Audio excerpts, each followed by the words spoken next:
दोस्तों, आम आदमी पार्टी ने इलेक्शन कमीशन से चुनावी रैली करने की इजाजत मांगी और इलेक्शन कमीशन ने परमिशन देने के बदले में गाली दी।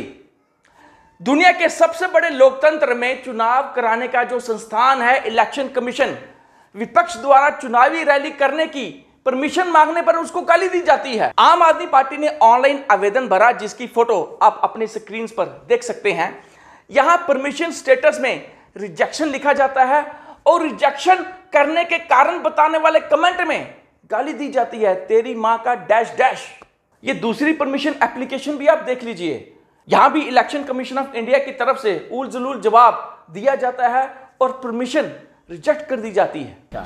चुनाव आयोग का रिस्पांस वैसा हो गया है जैसे लग रहा है भारतीय जनता पार्टी के आईटी सेल वाले लोग। कुरुक्षेत्र की बात है, हमने चुनावी कार्यक्रम के लिए एक परमिशन मांगी, उस इजाज़त में हमारी परमिशन को रिजेक्ट कर दिया गया और उसके बाद उसके कमेंट में एक भद्दी गंदी गाली लिख कर आई, ऐसी गाली जिसका इस्तेमाल हम लोग नहीं कर सकते। क्या चुनाव आयोग बीजेपी की आईटी सेल वाले लोगों द्वारा चलाया जा रहा है? चुनाव आयोग जैसी बड़ी संस्था से इस प्रकार की उम्मीद कैसे कर सकते हैं? ये बहुत ही अफसोस है। आम आदमी पार्टी ऐसी किसी भी हरकत को समर्थन नहीं करती है। चुनाव आयोग को इस पर ध्यान देना चाहिए। जो भी लोग इसके पीछे हैं उनको उनके खिलाफ सख्त से सख्त कार्रवाई करनी चाहिए। दोस्तों, ये इलेक्शन कमीशन ऑफ इंडिया की वेबसाइट है, जहां election commission of India IT cell की भाषा बोल रहा है, आईटी सेल की भाषा में जवाब दे रहा है।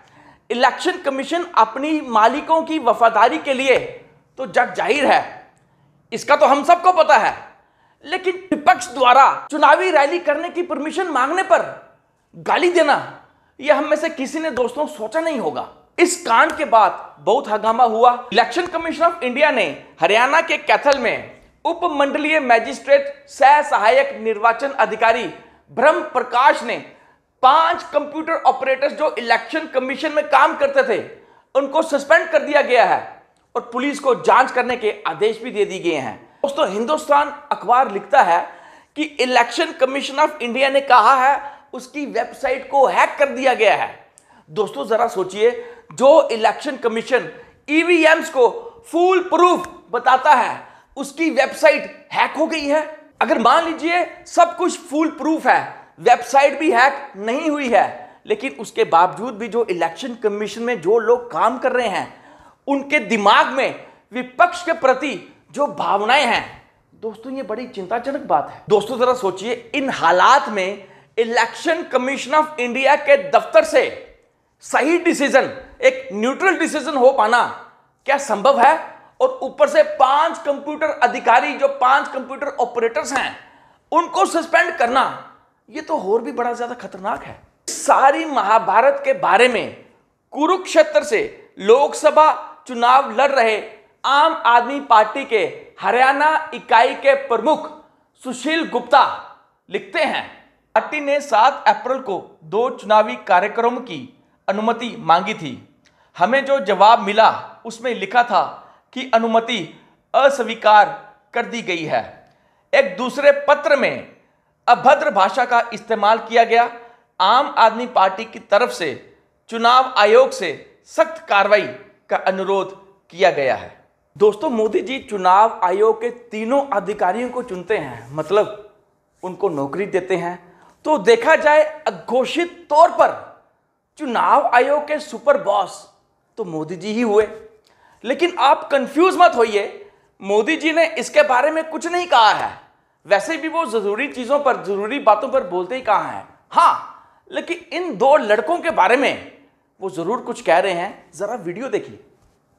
याद होगा पुराना, यहाँ उत्तर प्रदेश में 2 लड़कों की जो फिल्म पिछली बार फ्लॉप हो चुकी है, उस 2 लड़कों की फिल्म को इन लोगों ने फिर से रिलीज किया। दोस्तों, 2024 का लोकसभा का जो चुनाव है, ये इतिहास का पहला ऐसा चुनाव है जहां कांग्रेस के खाते फ्रीज कर दिए गए हैं।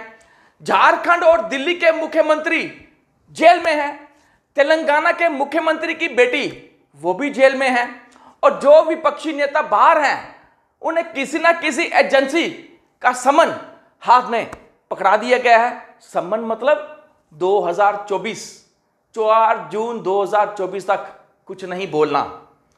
दूसरी तरफ आरजेडी के मुखिया लालू प्रसाद यादव को 1997 के हथियार सप्लाई के मामले में फर्जी कागजात तैयार कर उनको भी गिरफ्तारी वारंट पकड़ा दिया गया है। और महुआ मोइत्रा के खिलाफ ईडी ने मनी लॉन्ड्रिंग का केस बनाया है। दोस्तों, सबसे बड़ी खबर यह है कि 17 राज्यों में भारतीय जनता पार्टी की सरकारें हैं और कई राज्यों में भारतीय जनता पार्टी भ्रष्टाचारियों के साथ मिलकर गठबंधन की सरकारें चला रही है। और इससे भी बड़ी खबर यह है कि इन भ्रष्टाचारियों के खिलाफ ना कोई समन है, ना कोई गिरफ्तारी है। दोस्तों, 25 भ्रष्टाचारी जिनको मोदी जी ने अपनी पार्टी में घुसाया, इनमें से 3 के खिलाफ जो केस हैं वो खत्म कर दिए गए हैं और 20 के खिलाफ जो केस हैं वो ठंडे बस्ते में डाल दिए गए हैं। तो दोस्तों, संवैधानिक जांच एजेंसी एक तरफा विपक्ष के खिलाफ होकर जहां सरकार के लिए काम कर रही हैं, इलेक्शन कमीशन ऑफ इंडिया की वेबसाइट विपक्ष को गाली दे रही है, कांग्रेस के खाते फ्रीज कर दिए गए हैं, विपक्ष पूरी तरह प्रचार से गायब है। पूरे हिंदुस्तान में मोदी जी अकेले ही प्रचार कर रहे हैं, पूरे हिंदुस्तान में मोदी जी अकेले ही चुनाव लड़ रहे हैं। आप समझ रहे हैं ना मैं क्या कह रहा हूं। आज के लिए इतना ही।